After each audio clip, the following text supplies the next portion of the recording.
My dear brethren and sisters and young people, in our last consideration of King David, we saw him come to Hebron, a place, of course, the name of which means fellowship. And we saw him there begin his grand attempt to bring the nation together unitedly in fellowship one with the other. And we saw Abner, Saul's uncle, the son of Ner, go to Mahanaim that he might continue the division that was in Israel. And Mahanaim, of course, means the two camps. And the names of those places was an index to the purpose of both David and Abner. David wanting nothing more or less than fellowship on the basis of truth, and Abner determined to keep the nation in two camps. And if you think, brethren and sisters, that there's nothing in the meaning of those names, you wait. Well, it's not the last time we're going to hear of the names of Hebron and Mahanaim in relation to one another. When we hear of them again, it's going to amaze you. But for the moment, we're looking at David now in Hebron. We saw, did we not, brethren and sisters, the way he conducted himself there, and that after being king there for 7 years or more, we had the incident of when Ishbosheth, the man of shame, was murdered, the puppet king of Abner. And we saw how David reacted to the words of Rechab and Baanah, who came to him thinking that because they had murdered Ishbosheth, that David would reward them. And we saw, didn't we not, brethren and sisters, how that David had a single mind. He was not a politician. He was a spiritual man. And because he was a spiritual man, despite the fact that what these two Beerothites, Gibeonites, had done, despite the fact that it would have been to his political advantage, he cut off the hands that shed innocent blood and the feet that were swift to run into mischief, and he hung them up over a public place in Hebron that all who saw that might know how he was going to act in all circumstances of life, with friend or enemy. Whenever they crossed the truth, they crossed David. And he showed, brethren and sisters, once and for all, not only to Judah but to all Israel, that he was a man of supreme honesty and integrity, and that opened the floodgates for the other tribes, the 10 tribes, to pour over the borders of Judah and to come to David with one accord and to make him king. And we read, did we not, when that first of Chronicles chapter 12, of the heart-warming story of how the men of Israel, sick to death of Saul's kingdom, sick to death of the way that the kingdom had been allowed to run down in the hands of a man like Doeg the Edomite, of Abner the son of Ner, and of others like them who let that nation run down because of personal ambitions and hatreds. Sick to death of that, they poured over the borders and came to David with a perfect heart, with one heart, the record says. They subscribed their names to David and gave him their allegiance on the basis of the truth of God. And they provided victuals, one for each other. The tribes from the north bringing victuals, and the Judah providing a feast for them. And so there was joy in Israel, fellowship at last, because the nation had what they'd been lacking for 40 years. A good leader. They'd been lacking that for 40 years. And now they had him. And when David, of course, was put in that position, we saw, brethren and sisters, that he was a man who wanted to sweep away all barriers to fellowship, to take away any hindrances between brethren. And rather than stay in Hebron and be king over all Israel there, he decided for political as well as for spiritual reasons that he would take the city of Jebus and he would reign over all Israel from that city. 2/3 of that city were in Benjamin, and the other third lay in the tribe of Judah. And he could not have picked a better place, because the two rival houses were the house of David, Judah, the house of Saul, Benjamin. And there was inveterate hatred between the two. And so David thought, on that occasion, no doubt, that if he was to go to Jebus and take that city and reign from that city, he would alleviate some of the problems, and he did. And he took the city of Jebus. And we pointed out, did we not, that Jebus literally means trodden down. And Jerusalem was trodden down of the Gentiles until the days of David, king of Israel. And for the first time, Jebus, the city of Jerusalem, came into the hands of the children of Israel completely. It had been conquered before, part of it, by Joshua. They lost it again.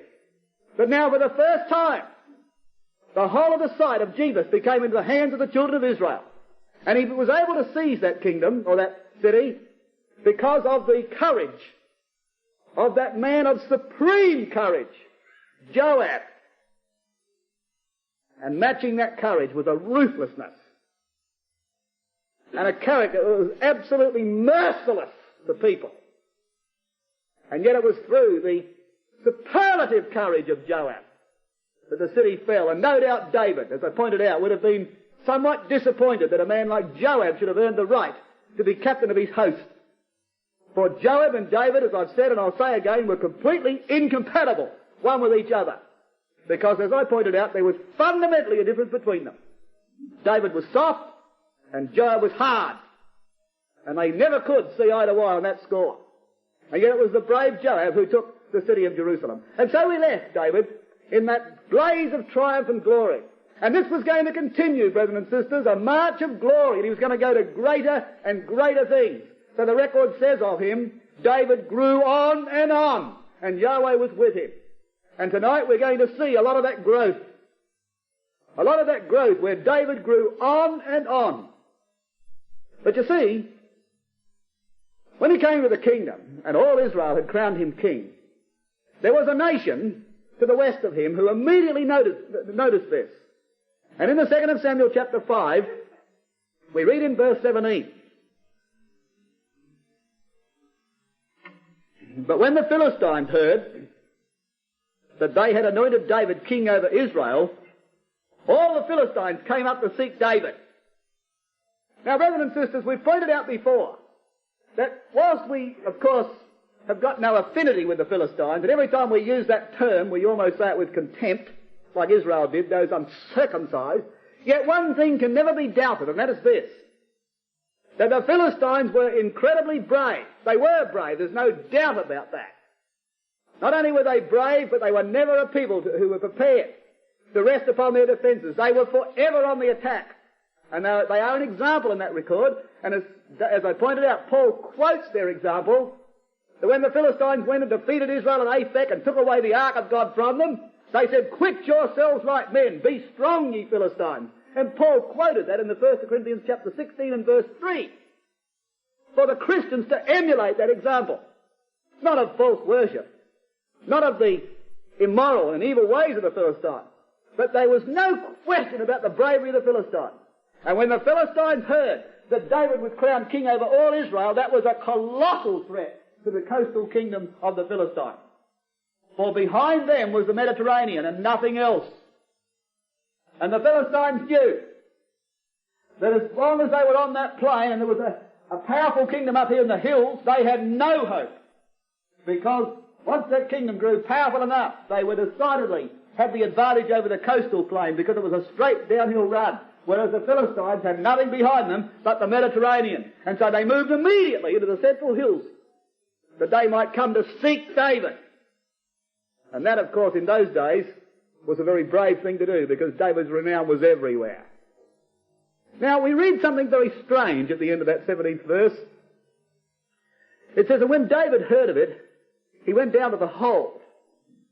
Now, the hold here in question is the cave of Adullam. We know that not simply because the cave of Adullam is called the hold, but because of the companion record in the book of Chronicles, we're told he went to the cave of Adullam. Now, brethren and sisters, it would seem then that the Philistines, having come from the west, we learn from the book of Chronicles that they took the city of Bethlehem. And as David went to the cave of Adullam, which was, shall we say, southwest of Bethlehem, it would seem to me that the Philistine attack took place before David took the city of Jebus, because it would seem unreasonable to me that if the Philistines came up the vale of Elah or Sorek here and came into Bethlehem, that if David was already in the city of Jebus, which was a commanding position as far as Bethlehem was concerned, it would seem rather incredible for him to vacate that and to go to the cave of Adullam. So I'm just suggesting here that I believe that when they first crowned him king over all Israel in Hebron, it was at that precise moment that the Philistines moved straight in, and they didn't wait for him to go to Jerusalem. And the record in Samuel, as well as in Chronicles, is not in chronological order. On the other hand, of course, it is feasible that at this time the city of Jebus was only a very small city, and Joab was the man who fortified it. He would not have had time to fortify it, and it's feasible to think that David may have, for the sake of strategic reasons, gone to the cave of Adullam. But that, I believe, is hard to accept. So I think that the attack of the Philistines came before David took the city of Jebus. Be that as it may, it doesn't really matter. All we know is this, that in the 18th verse we read the Philistines also came and spread themselves in the valley of Rephaim, or the valley of the giants. Now the valley of the giants, brethren and sisters, was a valley which was just southwest of Jerusalem, and it ran for about 3 miles and practically joins the city of Jerusalem with Bethlehem. The long valley winding its way down through the Judean hills, southwest of the city of Jerusalem, and it's called the Valley of the Giants, so named because the Canaanites occupied it and held it for many years, even when Joshua was in the land. And it was a renowned place, the Valley of the Giants, and it was into the Valley of the Giants that the Philistines came. And it was on this occasion that they occupied the city of Bethlehem. And you've all heard the story of the 3 courageous men of David who broke through the ranks of the Philistines and brought him a glass of water from the city of Bethlehem, merely because the king expressed a wish that he could partake of the pristine waters of that city. 3 men overheard that, and in the 1st of Chronicles, chapter 11, we have the record of what they did.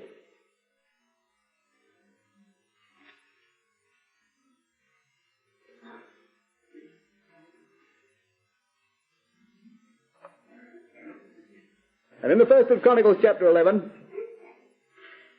and verse 15, now 3 of the 30 captains went down to the rock, to David, into the cave of Adullam. And the host of the Philistines encamped in the valley of Rephaim.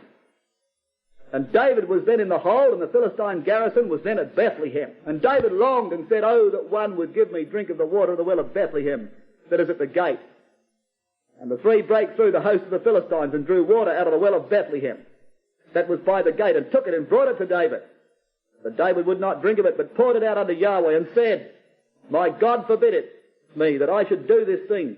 Shall I drink the blood of these men that have put their lives in jeopardy? For with the jeopardy of their lives they brought it. Therefore he would not drink it."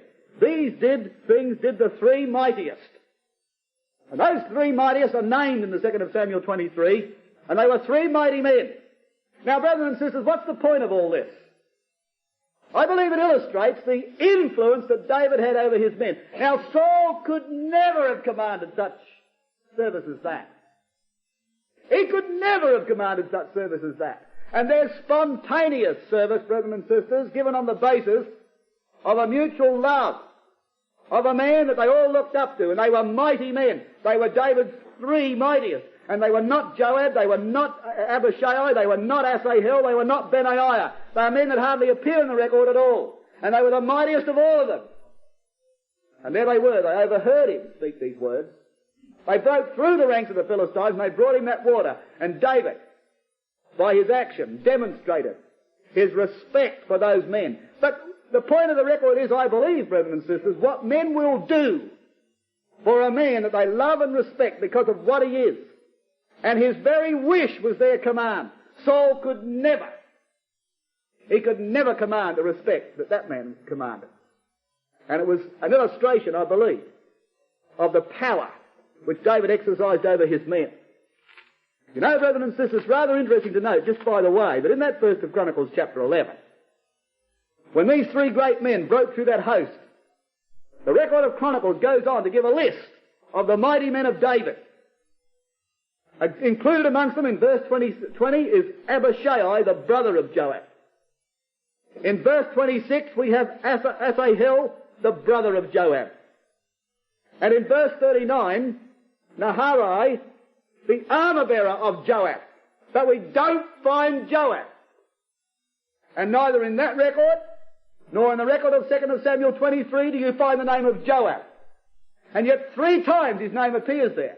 Abishai, the brother of Joab, Asahel, his brother, and his armor-bearer, Joab's armor-bearer, but not Joab. And yet there was no question of his might or of his courage. And yet I believe that record, as it stands, just shows David's mind towards that man. Uriah the Hittite's in there. Uriah the Hittite is in there, but Joab's not. And yet 3 times his name appears because of his relationship to other mighty men. But Joab, brethren and sisters, was not written among David's living men. And all people like Joab will not be written among the living in Jerusalem, because he had a fundamental weakness, and his weakness was hardness. And because he loved self above all else, and because in the undivided loyalty that he gave David all through his life was finally overcome by his love of self, when at the moment of crisis Joab failed, brethren and sisters, because self had entered into his life so much, and because he had been so merciless to other people that when he himself implored mercy from God, he found no reservoir of mercy. He had never shown it, he had never been given it. And he's not in that list, but those 3 mighty men are, along with plenty of others. When we go back to the 2nd of Samuel chapter 6, rather 5, to the record when David defeated the Philistines, we see what a wonderful victory was wrought on that day. Righto, the Philistines are in the plain of Rephaim. They've taken the city of Bethlehem. David's in the hold of Adullam. And in verse 19 we read that David inquired of Yahweh, as always he did, characteristic of the man. He inquired of Yahweh, what will I do? And he was told that the Philistines would be delivered into his hand. And in verse 20 David came to Baal Perazim. And David smote them there and said, Yahweh hath broken forth upon mine enemies before me as a breach of waters. And although, brethren and sisters, of course there was no water there, David saw a mighty flood going before him, breaking forth upon the Philistines, carrying them away. So he called the name of that place Baal Perazim, the place of the plain of breaches, or the plain of breaking forth. And they were swept away out of the valley of Rephaim. But back they came. And there's the character of the Philistines. But the Philistines came up yet again. They were a determined people. That's why Paul quotes their example in the 1 Corinthians 16. They'd never accept defeat. Back they come again. And again they were defeated.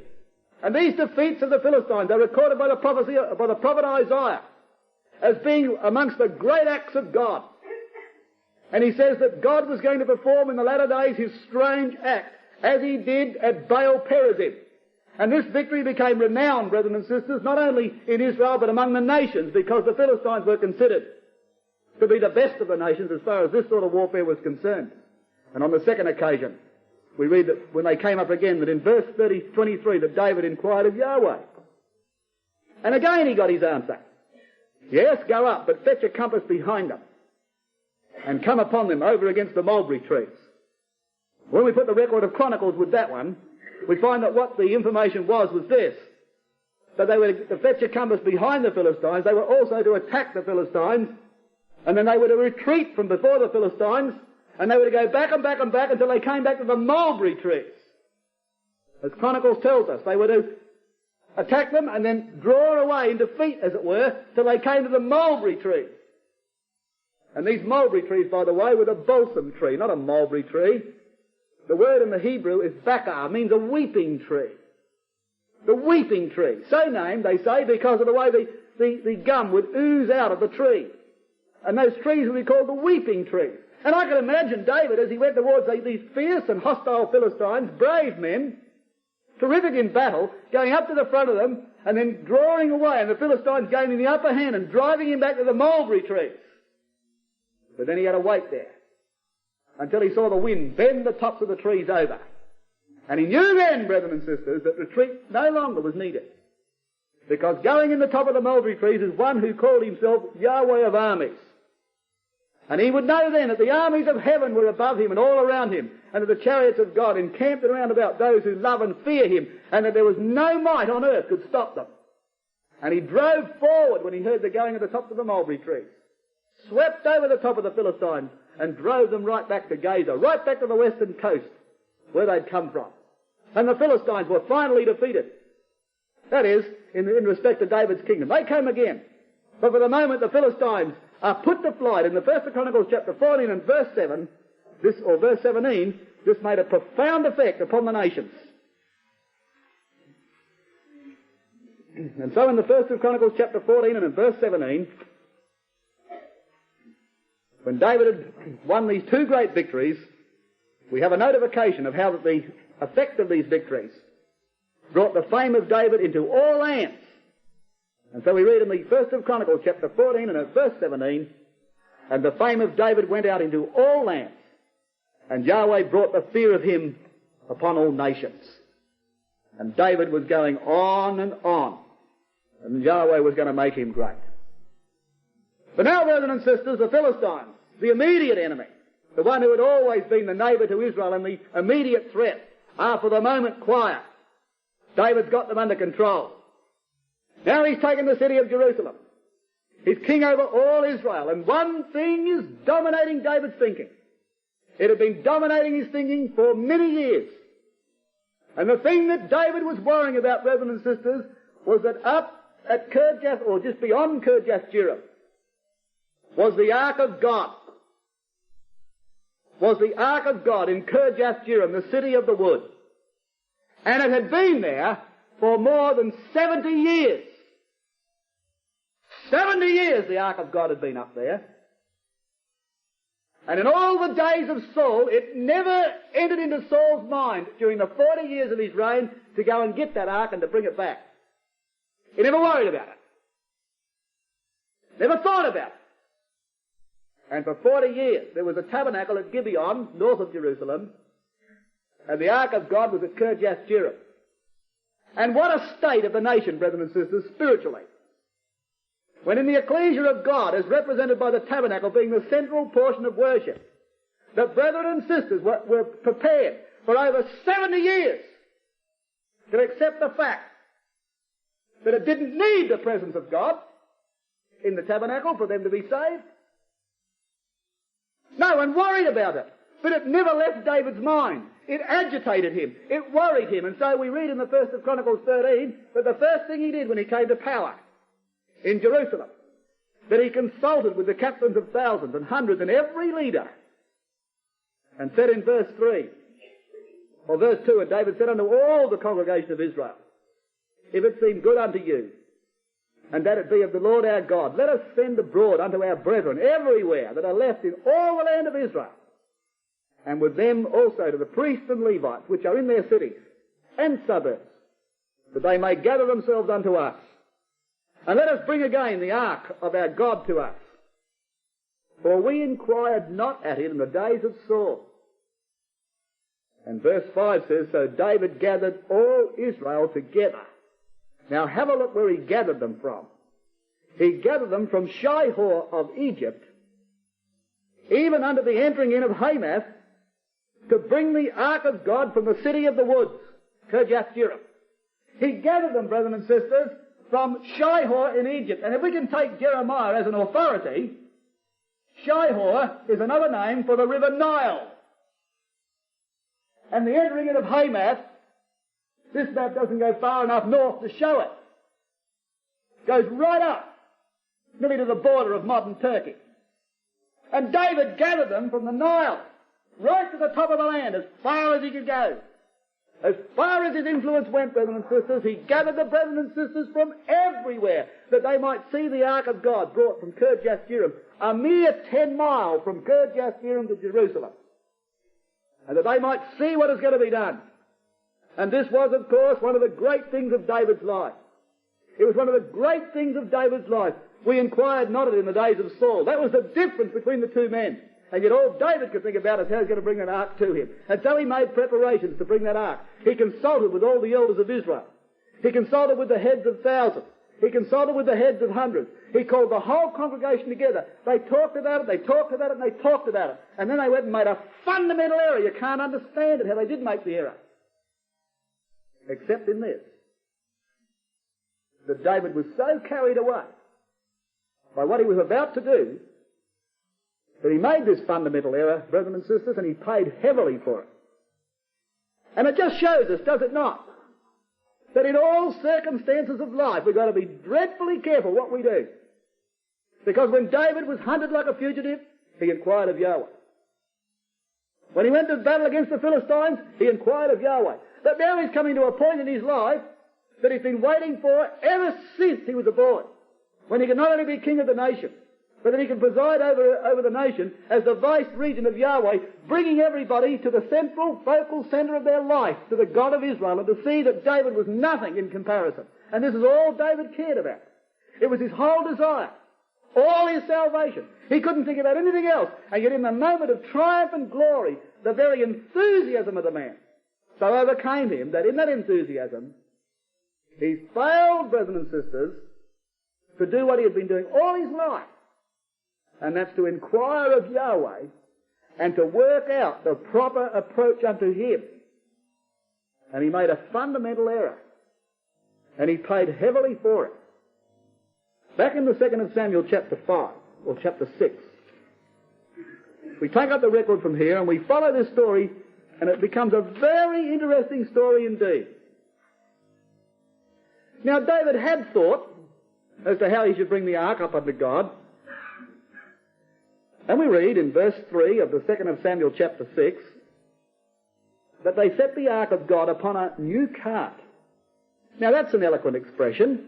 They set the ark of God upon a new cart. So you see, there was some thought went into this, because obviously they went to the trouble of getting a new cart, one that had never been used before perhaps, as the word new here indicates.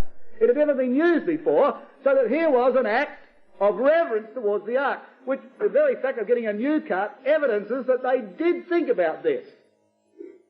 And this, of course, made matters worse, because if they'd have thought about it carefully, they would not have got a new cart at all, but a new cart that they did get. David ought to have known, as a man that was taught wonderful things out of God's law, and who spoke profound things of God's law, that the ark ought to be carried upon the shoulders of the children of Kohath. There were 3 families of the Levites, Gershon, Merari, and Kohath. Gershon carried all the heavy things of the tabernacle.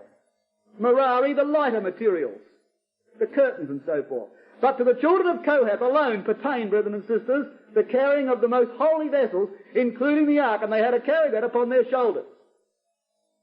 And David got a new cart.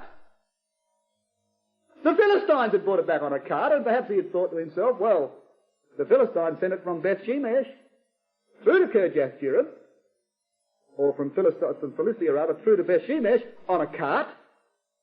And perhaps his mind being clouded about the issue and thinking, well, that's how it came to us. I'll do better than the Philistines. I'll get a new cart.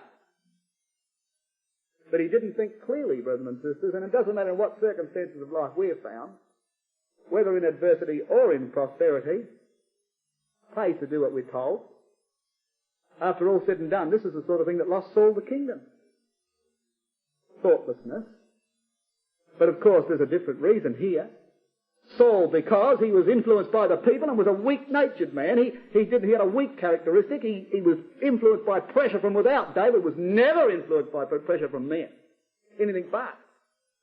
David's trouble was an over-enthusiastic approach and a failure to ponder on this occasion his steps carefully when in all other circumstances of life he did. And so he thought a new cart would be an ideal place, an ideal way to bring the ark back into Jerusalem. And so we read that in verse 5 that David and all the house of Israel played before Yahweh on all manner of instruments made of fir wood, and so on. Until we come in verse 6. And they came to Nachon's threshing floor. That's rather interesting. Nachon's threshing floor. There doesn't seem to be an individual in the record called Nachon, brethren and sisters. And I don't believe the threshing floor belonged to a man called Nachor at all. I think it was called the threshing floor of Nachor because of what the word means. And we find this threshing floor called 2 names. One here in the book of Samuel called the threshing floor of Nachor, but if you look in the margin, you'll see that in Chronicles it is called the threshing floor of Kidon. And the word Nachon means preparation. And they came to the threshing floor of preparation. And there had been certain preparations too. They got a new cart. There was musical instruments. There was joy. All Israel had been gathered together. And so they came to a place called the threshing floor of preparation. And of course threshing floors were merely a flat piece of ground on the top of a hill, which was fairly hard, either rocky or hard soil, where of course they threshed their grain. And so right out in the open they came to the threshing floor of preparation. But Chronicles calls it the threshing floor of Kidon, a word which means to strike with disaster. And God did strike them with disaster. And on that occasion, we know the story only too well. that as one man, Ahio, drove the ark, and the oxen stumbled, that Uzzah put forth his hand, touched the ark, and God smote him dead. And the joy and the gladness, the enthusiasm, brethren and sisters, all went cold. And David would have been amongst the most embarrassed men upon the face of the earth at that moment of time, as he froze in his tracks. What had gone wrong? And brethren and sisters, David was a man that feared Yahweh above all else, and he knew that something had gone wrong. And to give himself time to think, he took that ark into the closest place at hand, and he took it into a house, a most significant house. He took it into the house of Obed-Edom. And we'll reserve the meaning of that man's name until we come to the point of it. But just remember that he took it into the house of a man called Obed-Edom. And in verse 9 we read, and David was afraid of Yahweh that day and said, how shall the ark of Yahweh come to me? And he thought about it. Now let's get one thing clear, brethren and sisters. The man at fault on that day was not only Uzzah. The man at fault on that day was King David, and he recognized it. And in the first of Chronicles, chapter 15, he frankly admits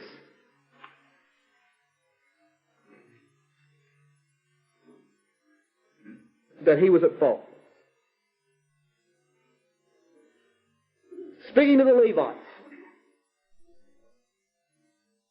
in the first of Chronicles, chapter 15 and verse 13, he says, for because ye did it not at the first, that is, carried the ark on your shoulders, Yahweh our God made a breach upon us, for that we sought him not after the due order. And neither did he seek him after the due order, brethren and sisters, and a man lost his life. Do you know what David did? He went away, and I'll show you what he did in a moment, but he went away, and for 3 months he pondered that problem. And we've got a psalm written about that problem, and we know exactly what he was thinking during that 3 months. He went and asked Yahweh a number of questions, and he got a number of answers. And then he went back and he got that ark, and he broke the law again. And nobody died. Because David had a purpose in his mind in bringing that ark to Jerusalem, which went far beyond just bringing the box into the tent. David's mind, brethren and sisters, was about 10,000 miles ahead of the mind of any man in Israel on this occasion. And I'm going to deal with a matter tonight that a lot of you have heard and some of you haven't. Some of the most profound matter that you can get out of the life of David is David's mind on this occasion. It's staggering as to what David was going to do with that ark. But for the moment, his purpose has been frustrated. And the ark is dropped at the house of Obed-Edom. And the burning question is, how shall the ark of Yahweh come to me? We sought him not after the due order. And so it says there that the ark was in the house of Obed-Edom the Gittite for 3 months. And during that 3 months, brethren and sisters, David spent a sleepless existence. Now in Psalm 132, we have a psalm, I believe, which was written of David's experiences and thoughts during the time that the ark was 3 months in the house of Obed-Edom. Now you listen to this.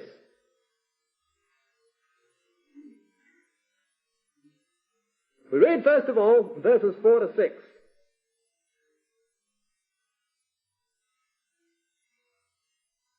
I will not give sleep to mine eyes, or slumber to mine eyelids, until I find out a place for Yahweh, and habitation for the mighty God of Jacob.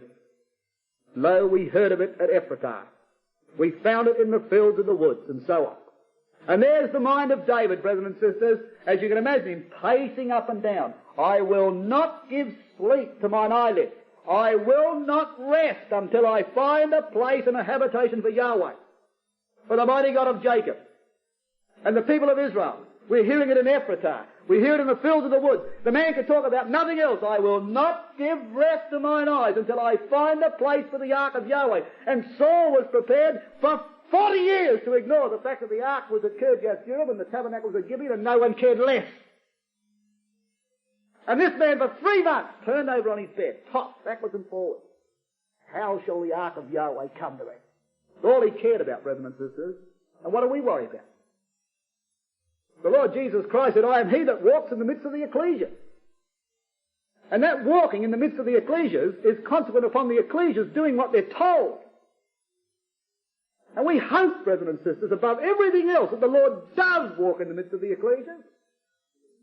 We hope above all else that he does walk amongst the brethren and sisters. He'll never walk in two houses, however. He only can walk in one. It just depends how much we want him to walk amongst us as to whether he's in our meeting. We can be like Saul and say, well, what does the presence of Christ mean to us? We're all right. No need to worry. An ecclesia without Christ, brethren and sisters, of course, might as well be a Roman Catholic church. But Saul didn't care about that. But this man couldn't sleep.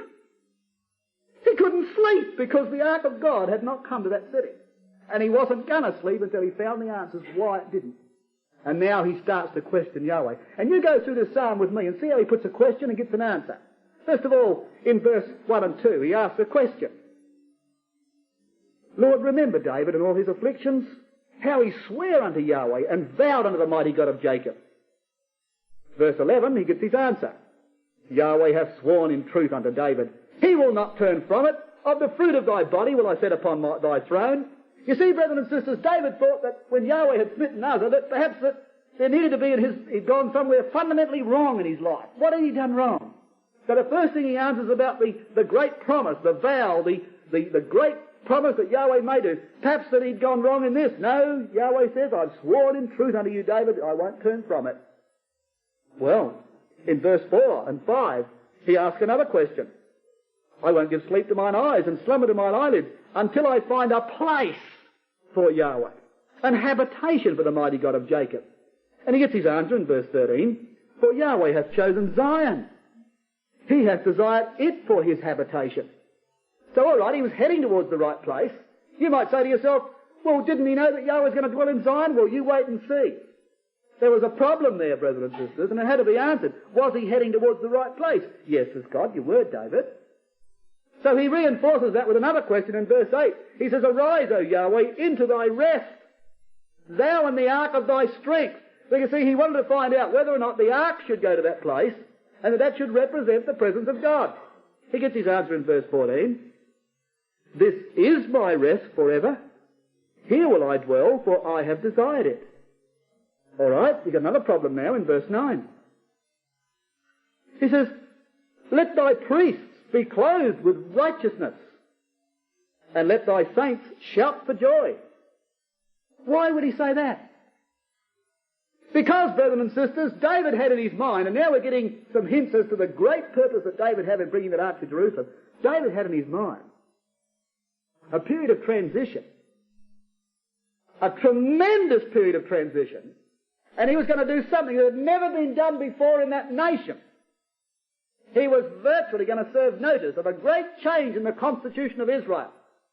And the question he wants to ask here, let thy priests be clothed with righteousness. Now, if you ask a Jew what was the clothing of the priest, he'd tell you the robes for beauty and glory in Exodus 28. The robe of the ephod itself, the breastplate of judgment, the stones, the setting of the stones on the shoulders, the mitre, and all those sort of things. But David doesn't want all that, brethren and sisters. He wants the priest to be clothed with one thing, righteousness. And in the 7th chapter of Hebrews, which we don't have to turn to now because you people know it backwards, Paul tells us that the order of Melchizedek, there's only one single qualification for it. You don't have to be a son of Aaron. You don't have to be physically perfect. You don't have to have a pedigree that's pure. You don't have to have a wife that's pure and come from a line of Levi. You don't have to be of a certain age. You can be Chinese with half an eye, having had previously come into the truth 3 wives if you like, and you can still be a priest providing you have one single qualification, King of righteousness. And on this occasion David was saying, let thy priests be clothed with righteousness, and let thy saints shout for joy. He gets his answer in verse 16. I will also clothe her priests with salvation, and her saints shall shout aloud for joy. That's why David put a linen ephod on, brethren and sisters. Strapped it to himself. He had 2 sets of garments on that day. He had one of pure linen, which all the other priests wore in common with him. And he also had a linen ephod. Questions. The promises made to David, do they still stand? Yes. The habitation of Yahweh, where is it? Zion. Is the ark come to rest here? Is this your rest? Yes, it's my rest. Can the priest be clothed with righteousness to do away with the Aaronic order? Yes, David, that's the ultimate purpose I have. Well, then what about your anointed? Is he associated with all this? The anointed of Yahweh. Verse 17 is the answer. There will I make the horn of David to bud. I have ordained a lamp for mine anointed. And so there we have, brethren and sisters, the final verification to David that he was on the right track. And with that ringing in his ears, the questions and the answers, David goes back to get that ark. But there was one factor, one more factor that influenced him, brethren and sisters, in getting that ark. If you come back to the 1st of Samuel chapter 6, we have here another factor which influenced David in bringing that ark back. And it's rather interesting to note this. In verse 11 of the 2nd of Samuel chapter 6, in the 2nd of Samuel 6, verse 11, we read, "And the ark of Yahweh continued in the house of Obed-Edom the Gittite 3 months. And Yahweh blessed Obed-Edom and all his household. And it was told King David, saying, Yahweh hath blessed the house of Obed-Edom, and all that pertain unto him, because of the ark of God. So David went and brought up the ark of God from the house of Obed-Edom into the city of David with gladness." And I believe that after asking all those questions, spending those sleepless nights and the anxiety of those 3 months and gathering to himself the information that he required, the final thing which convinced David that he was on the right track was the fact that God had blessed Obed-Edom. Now, why had God blessed Obed-Edom? Well, because of the ark, we're told here. Obviously so. But David saw in the blessing of that man the signal to go and get that ark. The final signal. And there were 2 reasons, I believe, brothers and sisters, why it was that David saw in the blessing of that particular man that he was on the right track. The first of those reasons is this: that Obed-Edom is called the Gittite. Now, a Gittite was not a Gentile. There were Gentiles called Gittites. But on this occasion, the word Gittite doesn't signify a Gentile at all. It signifies an inhabitant of the city of Gath-Rimmon. And Gath-Rimmon was to the north of Israel here, in the territory which lay somewhere in Manasseh, up here in the region of Samaria. And Gath-Rimmon, brethren and sisters, was given by Joshua to the priests. And this particular city, out of Manasseh, was given to the tribe or the family of Kohath. And when we go through the record of Chronicles, we learn that Obed-Edom was of the children of Kohath. And he was one of the men that were appointed by God to carry the ark on his shoulders.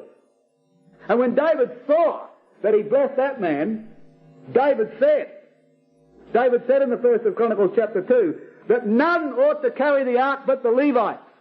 Now, brothers and sisters, why was it so important that a man should be struck dead because he did not carry the ark upon the shoulders of the children of Kohath? Why should Uzzah lose his life? Well, let me tell you what it signifies.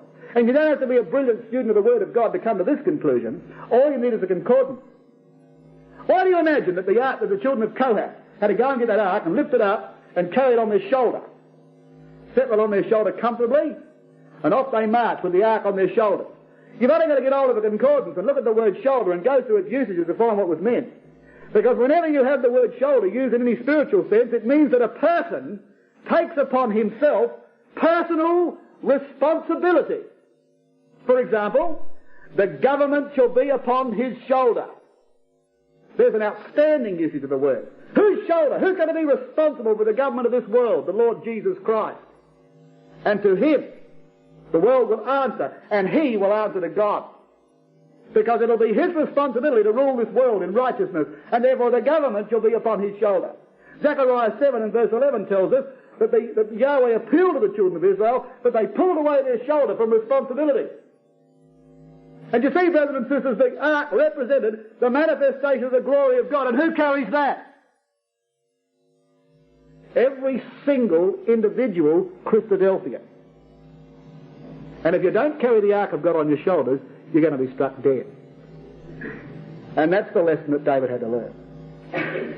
It's all right, brothers and sisters, bearing the responsibility of a persecuted man in the wilderness. It's all right bearing the responsibility of a man who is hated of his brethren. and going through all the trials of life. But now David's coming to Zion to bear on his shoulder the responsibility to carry the glory of Yahweh to the nation. And he got it on a new cart. And there are Christadelphians who believe that they can carry the glory of Yahweh on a cart. And they can't. And they'll never get away with it. And I wouldn't care if it was a brand new cart. I wouldn't care if it was a brand new Valiant. They cannot carry the glory of God on four wheels. The glory of God, brothers and sisters, is carried there, on your shoulders and on my shoulders. And if we're not prepared to carry the glory of God on our shoulders, we're going to be struck dead. And Uzzah's name means strength. He had strength. And he was carrying the thing on a cart. And that's what the lesson was all about, I believe. I don't think there's any shadow of a doubt about it. And we've got a tremendous issue before us here. The Lord Jesus Christ, John says, we beheld his glory as the glory of the only begotten of the Father, full of grace and truth. And he, brothers and sisters, bore personal responsibility in carrying that glory to Israel. He never asked anybody else to bear it with him.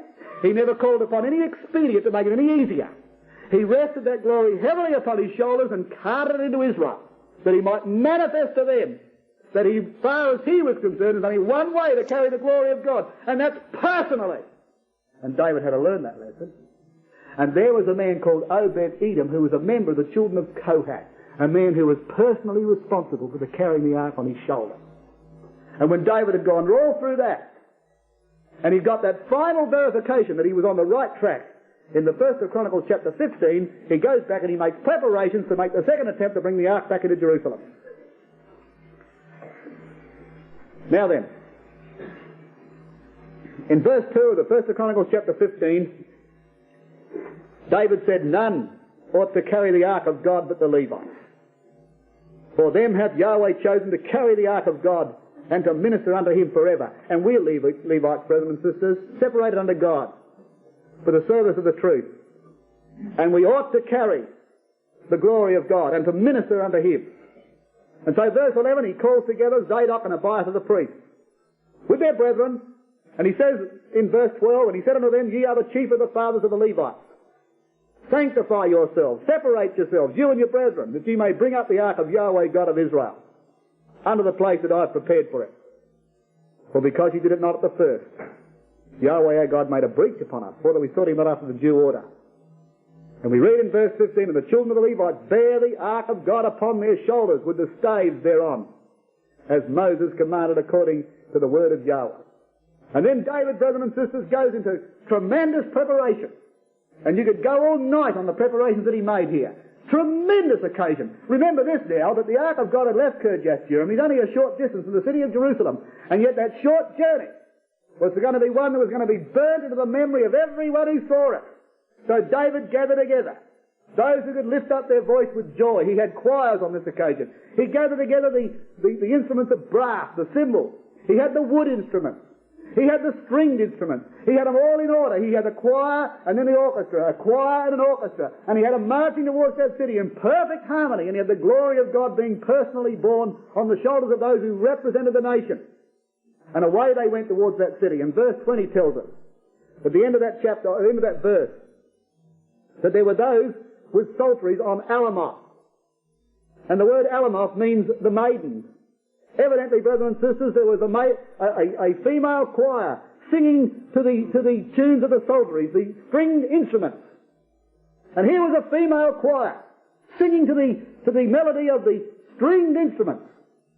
And you know, there's a powerful exhortation in this. You know that David uses several words in the Psalm for the word praise. One word he uses means to lift up the voice. Another word he uses means to pluck with the fingers, as if you were playing a harp. And the Apostle Paul takes those two words and he tells the Ephesians to lift up their voices to Yahweh, singing spiritual songs and making melody in your hearts. And the word melody in the Greek literally means to pluck with the fingers. And here was a marvellous occasion. The maidens, the female choir, the bride of Christ, the ecclesia, singing with the voice, brothers and sisters, but their heart was in tune. Not H-A-R-P, but the heart. And they were plucking with their fingers on harps in those days. What are we going to do? We lift up our voice with singing. But that tongue, brethren and sisters, which causes words to be formed, to come out of our mouth, is in accordance with the harp inside our cavity of our chest, which we're plucking with the fingers of the Spirit, and there's melody. And Paul said when an ecclesia sings like that, it's beautiful. And David combined those things. There were also, we read at the end of verse 21, there was another orchestra playing on harps on Sheminith to excel. The word Sheminith means the eighth. The eighth. And these were men who represented, I believe, the Abrahamic covenant. The covenant in which the rite of circumcision took prominent place when the flesh was cut off. They were the eighth. They were the excellent in Israel. Do you know, brethren and sisters, that there were 8 souls saved by water when Noah went into the ark? You ever notice what Peter calls him? He calls him on one occasion the preacher of righteousness. But he calls him the 8th person. How did he know he was the 8th person? He could have been the 5th. Could have been the 1st too. But Peter calls him the 8th person. And the word person is not in the original Greek. Peter calls him the 8th. So Peter saw that of that 8, Noah represented the 8th. Because Noah represented what the flood represented. The cutting off of the flesh, because that man had cut the flesh off in his life. And here was a whole choir of men like that. They were all called the 8th. Because they represented those in Israel who were true to the covenant of Abraham and who were prepared to cut off the flesh. We read in verse 22 of a man called Kenaiah. He, we note, was chief of the Levites, and he was for song. But look at the margin. He was for the lifting up of the carriage. And he, brethren and sisters, Kenaiah on this occasion, was a man especially appointed by David, who was to supervise the lifting up of the ark upon the shoulders of the children of Kohath to make sure it got on their shoulders. David was taking no chances. And so here was a man who was for the lifting up of the carriage. And I can imagine Kenaiah standing there and supervising the lifting up of that carriage. And his name means Yahweh hath planted. And he was chief of the Levites. But he was something else too, which we'll talk about a little later. And all of these wonderful preparations were made. So the whole procession gets ready to march. You can imagine Kenaiah, brethren and sisters, walking over and saying, right, the hour has come. All the orchestras are there, the maidens' choir is there, the 8th choir is there, the men of Israel.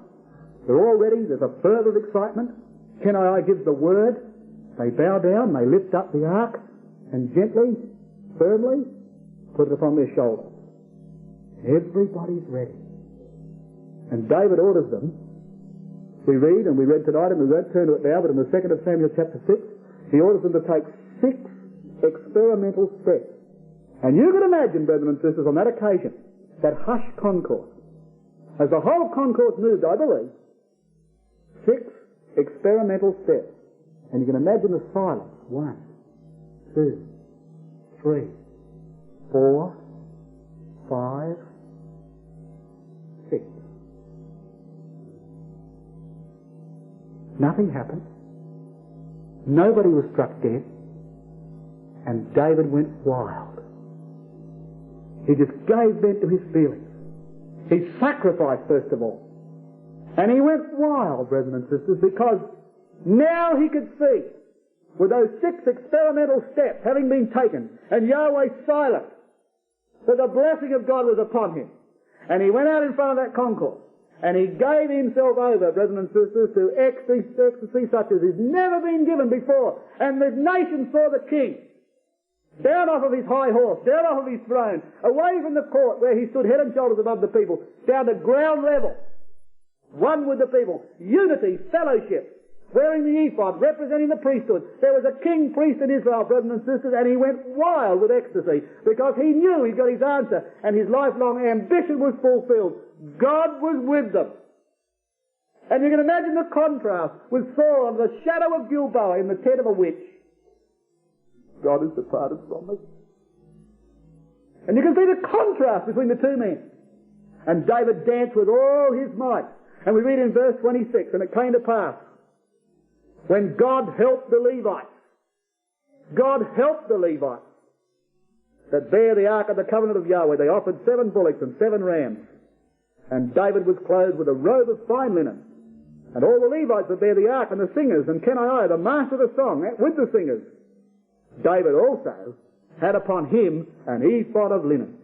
And with that, brethren and sisters, David danced into the city of Jerusalem. Thou art a priest forever after the order of Melchizedek. And there was a king priest before the nation, and he danced with all his might into that city. And yet in all that joy and gladness on that supreme occasion, it was Michael that cast a shadow over it all, and that brought forth from David on a day that no man or woman in Israel should have ever lifted up their voice in a negative way. Everybody should have been caught up with the fervour of excitement in the joy of it all, brethren and sisters. There was one woman who couldn't see the point of it all. And do you know this? That in the record of Samuel twice, and in the record of Chronicles twice, that woman is called on that occasion, not David's wife, but the daughter of Saul. That's what she's called. But when Michal, the daughter of Saul, saw what was going on, she despised David in her heart. But before that, she's called David's wife. She's no longer David's wife. She's a chip off the old block. She's the daughter of Saul, because her father didn't care a rush that for 40 years that ark stood in isolation. He couldn't have cared less. And neither could his daughter. And she couldn't see the point of it all. And there are brethren and sisters oft times, in the midst of great joy and rejoicing, who can never see the point of our exuberance in the Word of God, because they haven't been touched by the power of it. And there are times, brethren and sisters, in our life when we ought to give ourselves over to ecstasy in the things of the truth and enjoy those things which God has given us to enjoy. And there's no finer enjoyment on this earth than to get down to the study of the Word of God.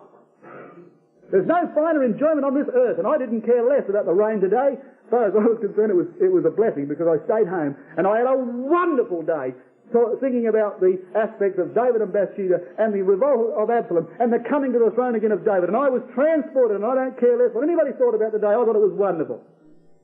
By the way, for the sake of the Americans here, it's summer. But anyway, it was the daughter of Saul on this occasion who couldn't see the point of it all. But you know what David did? We read in the First of Chronicles chapter 15 that in the 26th verse, came to pass when God helped the Levites that they offered 7 bullocks and 7 rams. And those were burnt offerings and peace offerings. Now when you come back to the 2nd of Samuel chapter 6 and you compare this record, you find this, brethren and sisters. You find this fact about these offerings. In the 18th and 19th verses of the 2nd of Samuel chapter 6. And as soon as David had made an end of offering burnt offerings and peace offerings, he blessed the people in the name of Yahweh of armies. And he dealt among all the people, even among the whole multitude of Israel, as well as to the women as men. To every one a cake of bread, and a good piece of flesh, and a flagon of wine. So all the people departed every one to his house. Now look what David did on this occasion. When the congregation came to the conclusion of their journey, the ark was brought back into the city of Jerusalem. What did David do? He blessed the people in the name of Yahweh of armies. It was not his right to bless the people in the name of Yahweh of armies. For the law of Moses had specified that none but the priest could bless in the name of Yahweh, and we sing that blessing every time someone's baptized. The Lord bless thee and keep thee. And that was a formal blessing to be put upon the children of Israel by Aaron, because he represented Yahweh, and nobody else could put that blessing upon the people, but David put upon them. And Paul says, without contradiction, the less are always blessed by the better. And the greatest of men are those only who can bless. That's why in the Sermon on the Mount, brethren and sisters, when he taught with authority, not as the scribes, he kept saying, blessed are the poor, blessed are the meek, blessed are these, blessed are those, blessed are so-and-so. Who do you think he was? He was obviously the greater, as David was on this occasion. He blessed all the people. But more than that, David makes a sacrifice. David divides it. David gives the people the portions of the offerings. He had no right to do that according to the law. But here were burnt offerings, dedication. Here were peace offerings, fellowship. And with the burnt offering and peace offering, there always went bread and wine. Never with the sin and trespass offering, but always with the burnt and peace offering. And so here's David giving them a portion of the sacrifice, a good piece of flesh, and he's giving them the accompaniments, bread and wine. But he wasn't a Levite. He wasn't of the sons of Aaron. And there was another man in the upper root of Jerusalem, in the same tribe as David, who sat down with his disciples and brought out bread and wine. And as soon as he brought bread and wine out of the table, the disciples knew that they were in the presence of a burnt offering and a peace offering, not the sin and trespass offering. They were offered in the upper room of Jerusalem far more than he offered the world out on the stake of Calvary. For what was offered out of Calvary was offered outside the camp. It was a burnt offering, burned outside the camp, with no bread and wine attached to it. But that was for the sins of the world. But he was offering to the disciples at the table of the upper room fellowship on the basis of dedication. And they would have known that immediately he brought out bread and wine. And he was from the tribe of Judah, such as David was. So you see, on this grand occasion, brethren and sisters, much more was foreshadowed than is in this record from just a cursory reading of it. But now I said to you, didn't I, that David had another purpose of bringing the ark back to Jerusalem. Those of you who have heard this will know the importance and power of it. Those of you who haven't, listen carefully, because this is just simply majestic. In the 1st of Samuel chapter 15, we read a very significant statement.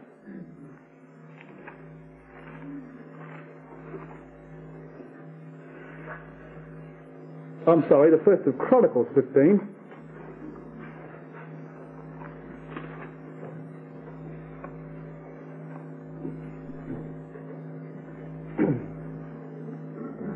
And in the 1st of Chronicles chapter 15 and verse 1, we read that David made him houses in the city of David and prepared a place for the ark of God and pitched for it a tent. The word, of course, is ohel. He pitched for it a tabernacle. Have you ever heard of the tabernacle of David? Oh yes, of course we've heard about the tabernacle of David. We heard about the tabernacle of David in the 15th chapter of Acts. What is the tabernacle of David? You're reading about it now. But look what it signified. Now let's just go through this carefully, quote by quote, and I'll show you something. Now this is just demonstrating, brothers and sisters, not just simply a wonder of the Word of God, but think of the expansive mind that was in David's head. Now this man's doing this deliberately. And it was an absolute daring thing to do. He pitched for the ark of God a tabernacle. The fact of the matter was there was already a tabernacle pitched. Now there were two. And in the 1st of Chronicles chapter 16 and verses 37 to 39, we find they operate together, concurrently. In verse 37, he left there before, that is, he left in his tabernacle, before the ark of the covenant of Yahweh, Asaph and his brethren to minister before the ark continually as every day required, and Obed-Edom with their brethren, 80. Obed-Edom also the son of Jeduthun and Hosah to be porters, and Zadok the priest and his brethren, the priests, before the tabernacle of Yahweh in the high place that was at Gibeon, to offer burnt offerings unto Yahweh upon the altar of the burnt offering continually, morning and evening, and to do according to all that is written in the law of Yahweh which he commanded Israel. Now get the picture. Here's a tabernacle in Jerusalem, and there's a tabernacle at Gibeon. The tabernacle at Gibeon is full of furniture, and it's operating on the basis of the law of Moses. The tabernacle in Jerusalem only has one piece of furniture. Zadok is priest up here, Abiathar is priest down there. And the two tabernacles are operating together, brethren and sisters, at one and the same time. And although this one's operating here at Gibeon under the law of Moses, it lacks the essential piece of furniture which represented the presence of God, and that was with David. Now, how significant was this? Now, strangely enough, there was at this time with David an enormous congregation of Gentiles. An enormous congregation of Gentiles worshipping at Jerusalem. And the children of Israel were going north to Gibeon to worship in accordance with the law of Moses. There came a time in David's life, brethren and sisters, when he had numbered the people of Israel and he was caught out by Yahweh, that perhaps thinking of his faith being shaken for a while, that he'd done the wrong thing in dividing the ark from the tabernacle, a thing a man wouldn't dare to do. You talk about Uzzah putting his hand forth to steady the ark and being smitten dead. David took the ark from the tabernacle and set another one up in opposition virtually to it. Nobody died. But there was an occasion when David numbered the people when he fled to Gibeon to worship, thinking perhaps he'd made a mistake. And we turn to the 1st of Chronicles chapter 21, and we read this.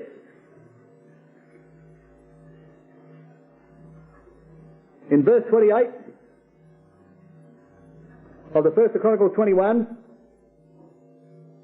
At that time, when David saw that Yahweh had answered him in the threshing floor of one of the Jebusites, then he sacrificed there. For the tabernacle of Yahweh, which Moses made in the wilderness, and the altar of burnt offering, which were at that season in the high place of Gibeon. But David could not go before it to inquire of God, for he was afraid because of the sword of the angel of Yahweh. He was on his way to Gibeon, brethren and sisters, because he'd numbered the people. He knew what he'd done wrong, and he was fleeing to Gibeon, perhaps thinking to himself, well, look, I've done wrong, perhaps the whole thing I've been wrong. And for a moment his faith was shaken, and he hurried up to Gibeon, but the angel said, no, David, stay right where you are. And the angel of the Yahweh, brethren and sisters, stood across his path. David, you're not going to Gibeon. I won't let you worship there. And Yahweh reinforced the idea that David had in his mind of what he was doing. Now I want you to notice what David did immediately upon that in chapter 22.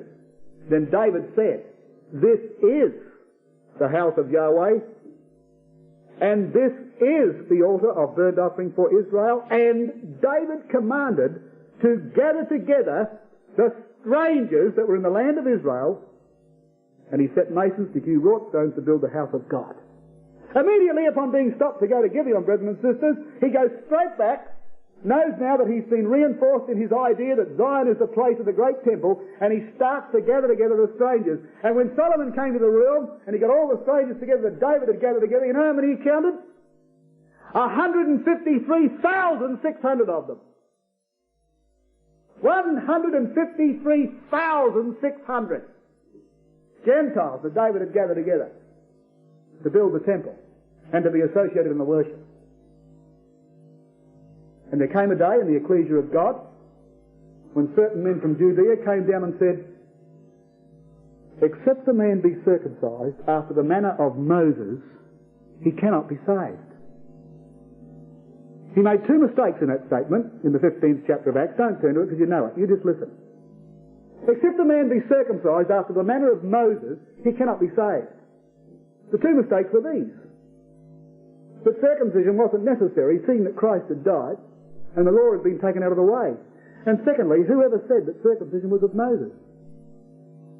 They were wrong. Because circumcision wasn't of Moses at all.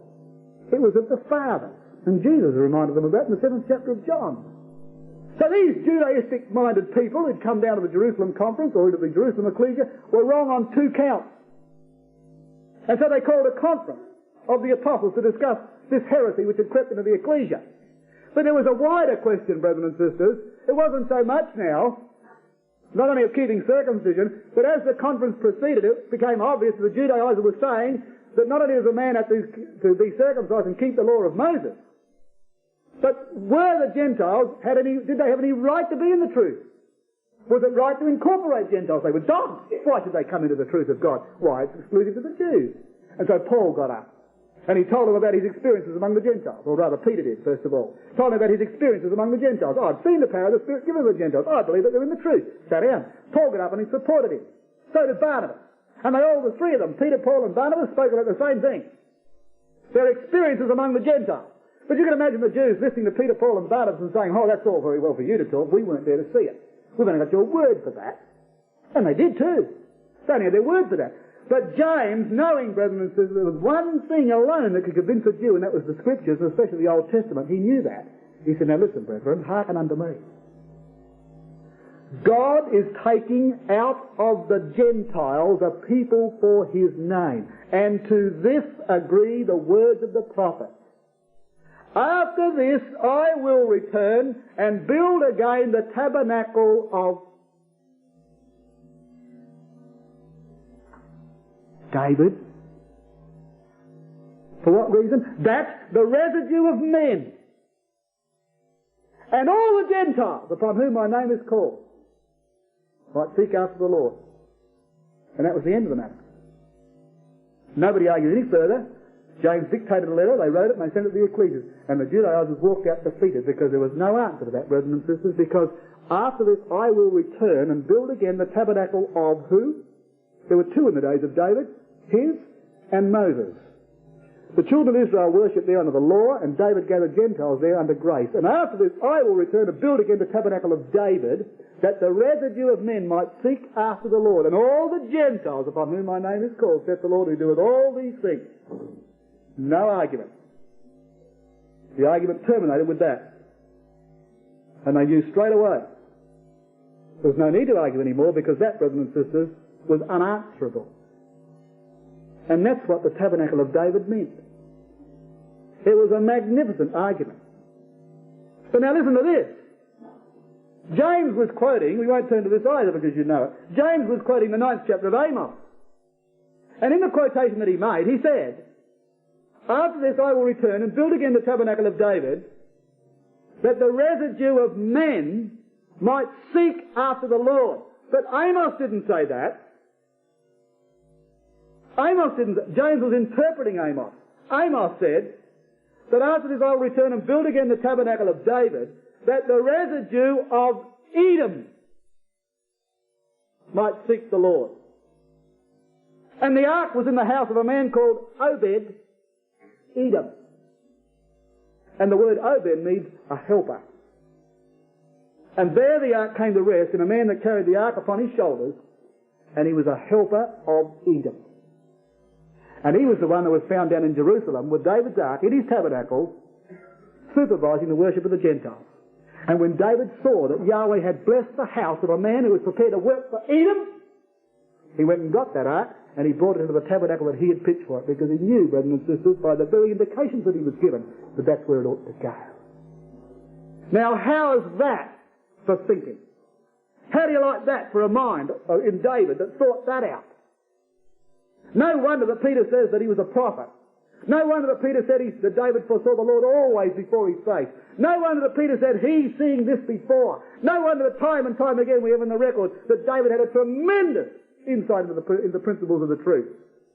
No wonder that we read in Revelation that he's the root and the offspring of David, because there's the expansive mind, brethren and sisters, that saw the whole turning of the purpose of God, that he would embrace all nations and bring them into his truth. What a glorious man he was.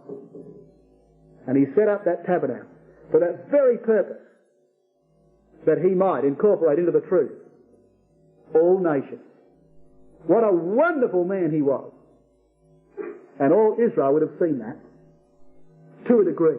They would have seen it to this degree that David dared to divide the worship between Gibeon and Jerusalem, and to take the ark for the first time in history out of that tabernacle and put it into another one. And there would have been many questions asked on that occasion as to why David should do this. Now, I want to skip the 2nd of Samuel chapter 7. I know that you might say, well, goodness, with young people here, this would be the ideal thing to do, is to deal with the promises made in the 2nd of Samuel chapter 7. But, of course, if we don't know nothing about the 2nd of Samuel 7 now, well, it's time we did. And with your permission, I'd like to skip that, because I want to finish tonight on the 8th chapter, and in preparation for our last study. And I want to show you, brethren and sisters, a tremendous build-up in this 8th chapter, the 2nd of Samuel, which leads us, of course, to our consideration of the last phase of David's life. And we read in the 8th chapter of the 2nd of Samuel how that David made his kingdom into an empire. And after this it came to pass that David smote the Philistines and subdued them, and David took Meshech Ammah. The word Meshech Ammah means the bridle of the mother city. If you want to know what that means, you'll find in the 1st of Chronicles chapter 18 and verse 1 that it's described as Gath and her daughters. So we're not left in any doubt as to what that means. So the bridle of the mother city was Gath and her daughters. And of course the city of Gath, brothers and sisters, was about here. And because it was the city which was furthermost eastward of the main cities of the Philistines, and it kept the guard of Ashkelon, Gazer, and Ashdod, and so on, because it was over here, it was the bridle by which the land of the Philistines was controlled. And David took the bridle of the mother city, Gath and her daughters, so that they were absolutely, held in check. David had all of the reins, and he had all the bridle of the mother city. He's got them in check. We read he smote Moab. He came across here and he smote the land of Moab over here on the east of the Dead Sea. They were friendly with David previously because he'd sent his mother and father over there for protection from Saul. And of course, the Moabites were related to David through Ruth. And one of the relations of David happened to be a man called Obed. Quite interesting, isn't it? And Ruth happened to be a Gentile. These things were all prefigured before David came to the throne. And so he subdued Moab. We read in this record that in verse 3 that David smote also Hadarezer, the son of Rehob, king of Zobar, in verse 3. And on this occasion, brothers and sisters, he went right up north, right up past the Sea of Galilee, and he smote Hadarezer, right up in the land of Lebanon. And there on the Becar plain, the plain which goes for 75 miles, running almost north and south, for 75 miles, 12 miles wide, and flanked on either side by the glorious Lebanese ranges, the Lebanese range and the anti-Lebanese range. A place of exquisite beauty. A place you could spend days just wandering around, just absorbing the history of the place. A magnificent locality. And we went up that plain, brothers and sisters, and we thought of the day when David went up there, and he fought against Hadarezer. Hadad is my help. And Hadad was the sun god of the Syrians. And David fought against him, took his chariots, destroyed them and kept 100 of them, and took them back into Jerusalem and wrote the 20th Psalm. Some trust in chariots and some in horses, but we will trust in Yahweh our God. And he wrought a great victory on that occasion. It was on that occasion, you remember, brothers and sisters, that we pointed out that when he was right up north, up here in Zobar, as the 60th Psalm says, the heading of the 60th Psalm, he suddenly found the Edomites had invaded the south. So the Edomites, taking the opportunity to invade the south while David is north, they come pouring in from the south. And David, of course, was on a major conflict up here because Hadarezer was the captain of a great northern confederacy. As the 2nd Samuel chapter 10 and verse 19 tells us. He was the head of a great northern confederacy. And David has got the battle of his life on his hands up here. The Becar plain, brothers and sisters, 12 miles wide, as flat as a board and 75 miles long. Admirably suited for chariot warfare. But David had a victory on that occasion. And he knew that victory was given to him by God. But in the midst of that battle, he hears a report the Edomites have invaded the land down the south.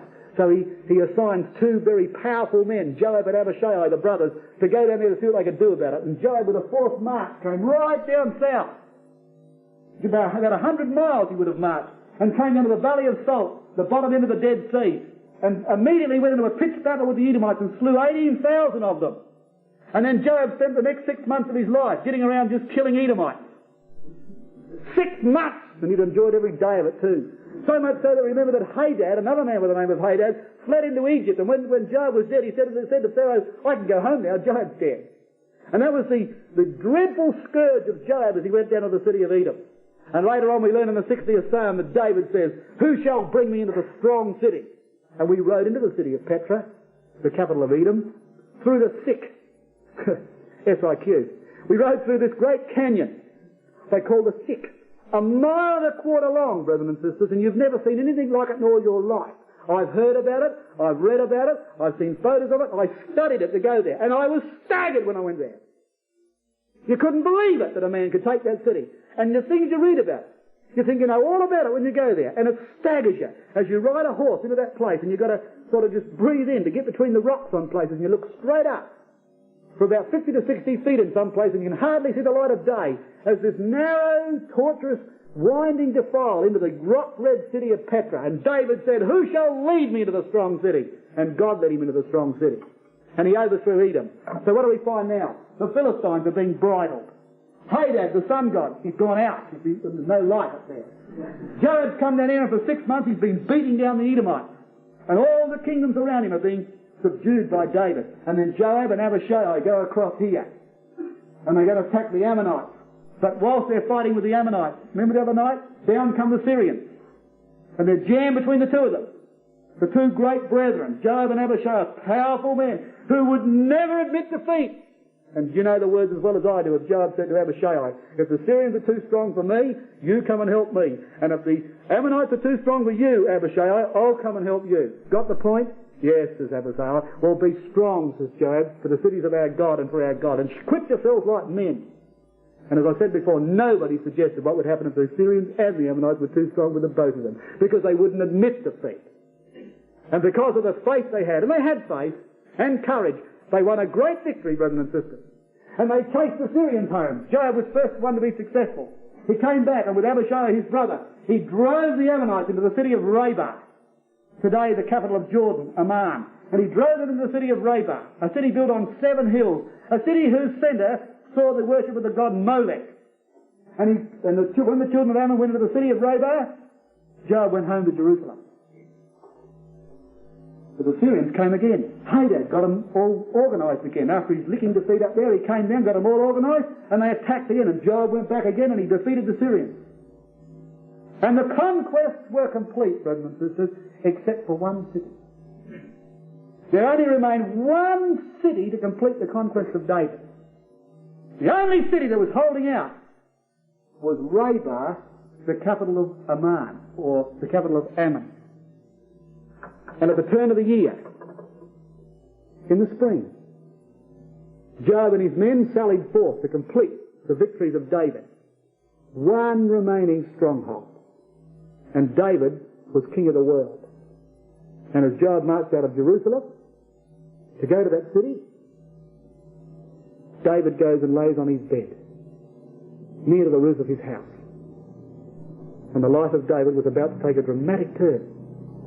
Change the whole course of a man's life. Alter his character. Perfect it.